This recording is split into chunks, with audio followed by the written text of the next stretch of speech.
Hello viewers, thanks for joining us on Lina TV News. I am Aisha Gamboda Azumi. Let's take a look at the headlines. Northern Senators Forum applauds Economic Community of West African States. Federal Ministry of Housing and Urban Development to partner with Nigerian Institution of Surveyors on data. EFCC receives over 5,000 petitions on fraud. Stay tuned for the news in full.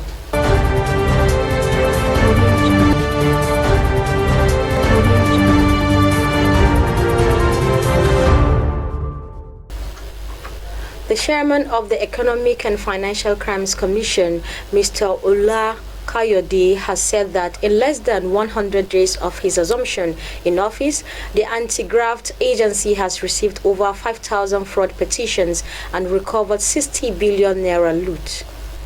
Of the 5,000 petitions received, he said the EFCC has approved 3,000 for investigations. President Bola TINUBU appointed Olukayode EFCC chairman on October 12, 2023.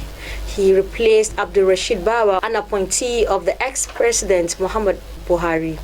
Olukayode speaking in Lagos as the guest lecturer at the 20th anniversary lecture of the Human and Environmental Development Agenda Resources Center said the FCC had recovered over 60 billion naira and $10 million in less than 4 months since his assumption in office. The Northern Senators Forum has applauded the decision of the Economic Community of West African States, ECOWAS, to lift the sanction imposed on Niger Republic, Mali, and Burkina Faso following the takeover of government in the three countries by the military. Also, Nigerians welcomed the lifting of some of the sanctions, saying they hoped for improved economic situation in their country. In response to the sanction, the adamant military juntas in Niger, Burkina Faso, and Mali in January 27 had announced their withdrawal from ECOWAS, saying the regional bloc had drilled from the ideals of its founding fathers and Pan-Africanism. However, following the intervention of Nigerian ex-military head of state, General Yakubu Gowon, ECOWAS on Saturday raising from its extraordinary session of the heads of states and governments in Abuja announced the lifting of the sanctions. The president of the ECOWAS Commission, Dr. Umar Taurai, said the decision were taken in the interest of the unity and security in the African sub-region. Federal Ministry of Housing and Urban Development has disclosed that it will be partnering with the Nigerian Institution of Surveyors, NIS, on the geographical data.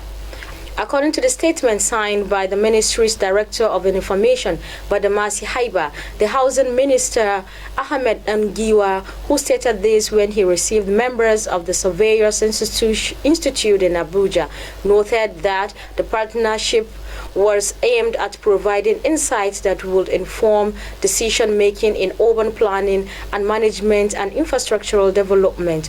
The minister also said that the presence of the NIS was a gesture of goodwill and a testament to the significance of collaboration between the government and the professional bodies, which collectively aimed to deliver the decent and affordable housing to Nigerians as well as ensure sustainable urban development. The Central Bank of Nigeria has issued a total of 1.5 trillion naira in open market operation bills since Olayemi Kados took the helm as governor of the Apex Bank in a bid to stem inflation and prop the naira. The bids were mostly in long-tenured bills of 180 to 365 days maturity. Although there have been 6 auctions since Kado's tenure began, only 5 summoned up to the 1.5 trillion raised so far. December 22, 2023, auctions recorded no sale due to investors bidding too high. The National Hydropower Producing Areas Development Commission (HYPADEC) has promised to provide critical aid and care to the residents of Muye community as well as the surrounding environment following the devastating effects of recent floods. As the community grapples with the aftermath of flood damage, the collapse of its river's retention wall has heightened concerns. Fauzia Nasser completes the report. As the community grapples with the aftermath of flood damage, the collapse of its river's retention wall has heightened concerns. The managing director of HYPADEC, Alhaji Bakar Sadiq Elwar, has joined a tour to Muye community, which comprised of some staff of HYPADEC and the member representing GBAGYI, Lapai Federal Constituency, acknowledged the distress faced by the Muye community and its residents. Sadiq Elwar, represented by the Director of Operations of the Commission, Engineer Ilyasu Abdullahi Wara, stated the reason for the tour to the community, while also assuring that the project will be completed very soon. Engineer Ilyasu also disclosed what the communities will benefit from the project and promised that the retention wall of the river will stand tall again. The member of the House of Representatives for the constituency, Alhaji Abdullahi Mahmuda, has fervently called upon the federal government and HYPADEC to offer immediate assistance to address the growing concerns surrounding the impact of the flood on the community and its surrounding environment. He also highlighted the impact of the project is going to have on members of the community. In their separate remarks, members of the community Ibrahim Abdullahi Ilyasu and Mahmoud Indagi Mohammed noted that over 30 communities are affected with floods, resulting to the large number of dilapidated buildings that has affected their economy. They therefore appealed to the government to come to their aid by providing them with professional engineers to assist them with proper construction.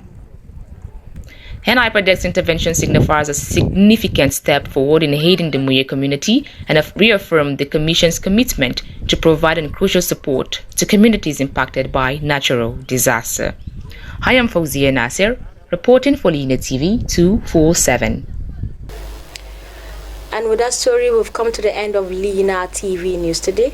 Do well to join us on all our social media platforms at Lina TV 247 or visit our website on www.linatv.com.ng. I am Aisha Gamboda Azuri. Have a lovely day.